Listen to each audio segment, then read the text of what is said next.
Well, despite the current world climate, SpaceX and NASA remain hopeful that they can get the first crewed Dragon capsule into orbit in late May. Dr. Brad Tucker and I are diving into this Talking Science Story of the Week.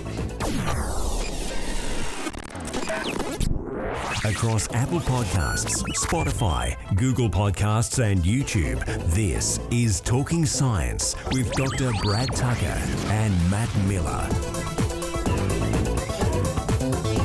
And I say it's a SpaceX show because our first story of the week is SpaceX and NASA. They're looking pretty confident. They reckon that they can get the Crew Dragon up in late May. That's right. You know, we've talked quite a bit about all the testing Crew Dragon has done, and they had that last final abort test where they purposely blew up a rocket a few months ago.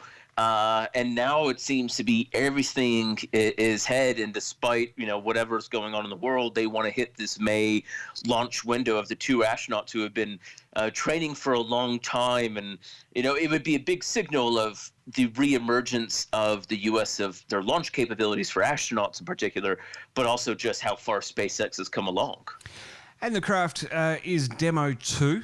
As you say, it'll be the first crewed orbital launch, and it'll be the first crewed orbital launch from US soil in nearly a decade since the space shuttle retired. Yeah, that's right, since 2011. So it's been a big time waiting. You know, they were hoping it would only take till 2016, 2017. So you can understand there's a bit of a push, but it's also, you know, they're not just rushing it to rush it, right? They've done as much checks as they can. You know, as we talked about on Talking Science, once they had that last approval, you know, that was it. So it was only a matter of time. So they're always looking at this April to May launch window. You know, so we'll see how that holds up. We'll see how that changes. But, you know, in 2 months' time, essentially, we may be looking at, you know, SpaceX launching humans for the first time. And as you said, the relaunch capability of the U.S. of human soil, which is big for so many reasons, not just nationalistically, but you can imagine right now, we are solely reliant on the Soyuz capsule. So if that has a malfunction or something happens, there is no way up or down into space. So at least there's now multiple ways. And it would also give us a nice little bit of distraction, I think, from everything going on in the world, just to have something else to talk about. Well, that's right. You know, you don't want to stop these things that are necessary. Astronauts already have to be in quarantine, so there's nothing special they have to do to prepare anyways. You know, they just call this Tuesday as an astronaut. So, you know, it's there's no reason they can't make this. And, you know, now this means that if SpaceX is sending people up at their regular and the Russians are up, there's more seats to go up, there's more ways and cargo and experiments that can go up.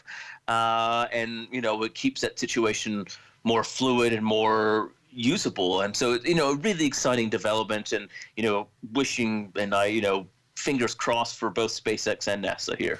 And of course, the big thing, like, people might talk about the fact that, well, there's a bigger problem here on Earth to deal with at the moment. But with space missions and all of these sort of things, and we've seen this in the 4-year delay, that these things take a long time to prepare and organise and get sorted, really. So delaying it because of an earthbound virus, when, as you say, everything's pretty much in quarantine that's going up, is really counterproductive to the future of the missions as well. And this delay of maybe a couple of months could actually equate to half a decade of delays in launch windows and stuff like that. Yeah, things propagate through. You know, we talked about this with the Rosalind Franklin rover, right? You know, you miss a window, the next one's 2 years down the road. Now, that's a bit extreme with Mars, but you're right, these things add up. And so once this one's delayed a few months and the next one's shifted back and then shifted back and so on and so on and so on. And more importantly, you know, there are people dedicated to working on these rockets and these missions. You know, otherwise they're just sitting around twiddling their thumbs isn't the right word, but they can still get on with their job. There's lots of ways to do this safely and effectively. You know, even here at ANU with our spacecraft or space satellite testing, you know, the testing still has to go ahead, and you know, there's ways of mitigating the risk. And as you said, you want to maximize everything in terms of safety, of course, but also making sure that that future progress isn't just derailed. And we talked about it last week, talking about coronavirus, in terms of if you're not in the industry, you don't really quite grasp in a general sense as well, not just in this current climate, but you don't grasp exactly all the machinations that go into the industry.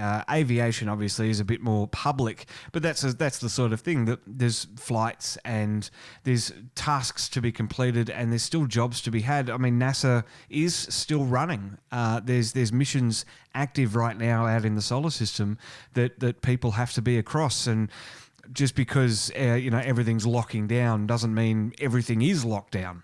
It is, it's kind of one of these things where people talking about essential services. Space is essential service, especially all the data we get from that. If that shuts off, especially now everyone's working at home, you can imagine all the satellite relays and all the information from satellites that just stops, the impact that has. So I think we have to get on with the job. We'll do it, safely and effectively. And ultimately, you still aim for this May launch window and you see what happens. There could be a number of reasons why it's going to be delayed anyways, right? So you take it as you go and you evaluate the situation closer to the day. Now, the one thing, just before we move on to the next story, the one thing I wonder, Brad, is why can't mission control be done from home? Well, they could just have VoIP phones. Well, look, you could. I think it's one of the things, though, in some cases, you could probably do some mission launches remotely. Going back to human spaceflight, it's always about safety, right? And the utmost preservation of life. And you want everyone in the room to make sure that if something goes wrong, you can quickly fix it. But there is an interesting world where in 20 years, how will it look like, right? Especially with multiple launch providers, space tourism, as we talked about, all those things. The way of space control for humans will have to evolve regardless of whatever scenarios are happening on Earth, just because the industry itself is evolving.